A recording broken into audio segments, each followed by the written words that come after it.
ये जो बात आपने कही है कि भारत पर लोग भरोसा करते हैं, पूरी दुनिया में जब भरोसे का संकट बड़ा होता जा रहा है, ट्रस्ट डेफिसिट, ये डेफिसिट नहीं भरोसे की एक बड़ी खाई बनती जा रही है, ऐसे में भारत उस भरोसे का पुल बनाने का काम करता है। और ये जो परिवर्तन आप कह रहे हैं, अगर आपकी बातों के मैं सही संकेत ले रहा हूं, दुनिया में इस समय सबसे बड़ी वो बात जो युद्ध लगातार चल रहा है, जो अब 4 साल पूरे कर लेगा, उसको लेकर चर्चा हो रही है कि क्या भारत से कोई सकारात्मक चीज निकल सकती है। आपने कहा कि यहां वो तमाम देश जो एक दूसरे पर बेशक भरोसा ना करें, जब भारत अगर बीच में होता है तो भरोसा बढ़ जाता है। जनरल कुलकर्णी, ये बहुत बड़ी बात कही गई है, तो क्या ये जो संकेत हैं, ये संकेत वाकई कुछ रिजल्ट भी यील्ड करेंगे या अभी बिल्डिंग ब्लॉक्स के तौर पर देखा जाना चाहिए, बहुत उम्मीदें नहीं करना चाहिए?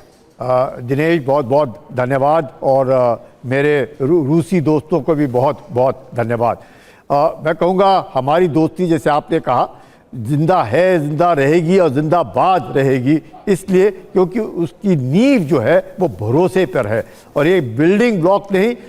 अगर आप देखें तो हिंदुस्तान और रूस के बीच में राजनीतिक संबंध आज़ादी से पहले के हैं। 13 अप्रैल 1947 से लेकर के, आज़ादी तो 15 अगस्त 1947 को मिली, उसके बाद लगातार 10 साल भी नहीं हुए थे, मैं कहूँगा सेकेंड वर्ल्ड वॉर को ख़त्म हुए। और वो गाना हम सब जानते हैं कि मेरा जूता है जापानी, मेरी पतलून इंग्लिस्तानी, सर पे लाल टोपी रूसी, फिर भी दिल है हिंदुस्तानी। ये जो प्यार, जो मोहब्बत रूस के दरमियान हर भारतीयों ने दिखाई, जिस प्रकार से हमारे लोग वहाँ बहुत, और प्रधानमंत्री भी बार बार कहते हैं कि भारत में भी अगर किसी बच्चे को भी पूछा जाए कि बाहर बताओ आपके दोस्त बाहर के कौन है, तो उसके मुंह से रूस निकलेगा। तो ये जो बातें हैं बहुत अच्छी हैं, मुझे लगता है भरोसे के ऊपर, क्योंकि ये दोस्ती जो है मतलब की नहीं है, ये दोस्ती है भरोसे की, और वो भरोसा और दिन पर दिन बढ़ता जाएगा और बहुत जरूरी है। तो इसको थोड़ा और एक्सप्लिसिट करते हैं, इसको थोड़ा और पिन पॉइंटेड करते हैं इस चर्चा को।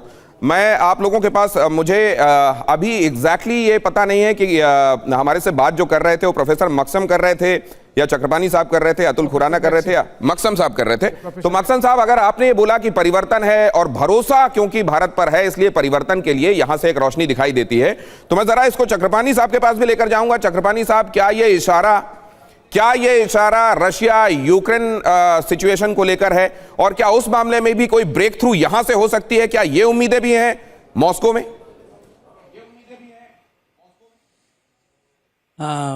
नमस्ते। मुझे पहले आपका भारतवर्ष नाम सुनकर बहुत खुश हो गया।